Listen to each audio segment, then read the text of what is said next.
Bonjour et bienvenue à la semaine 3 intitulée Messagerie électronique.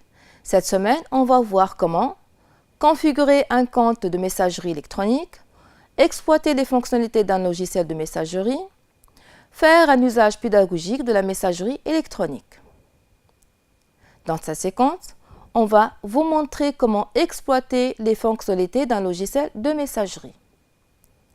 Dans ce qui suit, on va utiliser le logiciel Outlook dans sa version 2013. Pour commencer, on va lancer le logiciel Outlook.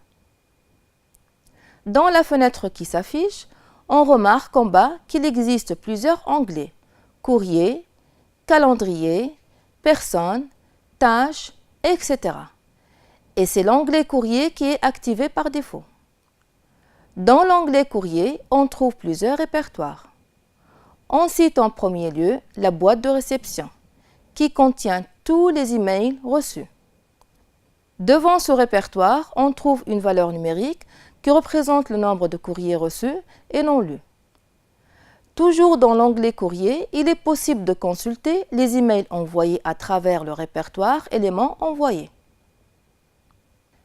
De même, on peut consulter les emails supprimés à travers le répertoire éléments supprimés. Parfois, on écrit un message et on le garde dans le brouillon, afin de l'envoyer ultérieurement. Pour lire un message reçu, on peut cliquer sur son en-tête, ce qui permet d'afficher son contenu dans la partie gauche de l'écran.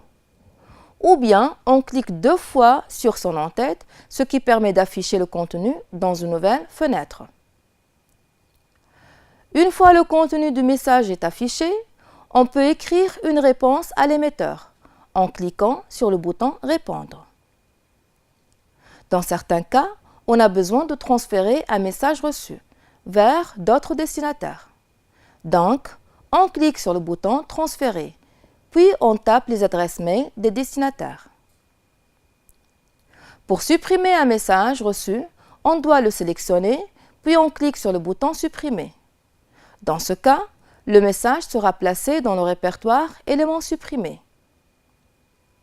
On peut chercher un courrier en tapant dans la zone de recherche des mots-clés qui définissent le contact ou une expression dans le contenu du message.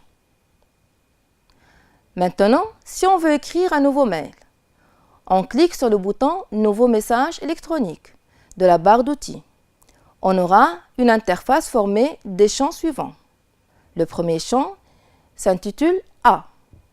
Il permet de saisir les adresses mail du ou des destinataires principaux. Le deuxième champ, c'est « CC ». Il permet de saisir la liste des adresses mail des personnes qui ne sont pas les destinataires directs du message. CC signifie copie carbone. Le champ CCI, identique au champ CC, sauf que chaque adresse de cette liste est invisible à tous les autres destinataires. CCI signifie copie carbone invisible. Il y a le champ objet où on saisit l'objet du message à envoyer. Puis on trouve une zone de texte où on saisit le contenu du message à envoyer. Finalement, il y a le bouton envoyer pour lancer l'envoi du message. Dans un message électronique, on peut joindre des fichiers. Dans ce cas, on clique sur le bouton « Un fichier ». On choisit le fichier à joindre et on confirme. Comme il est possible de joindre un élément Outlook, tel que par exemple le calendrier.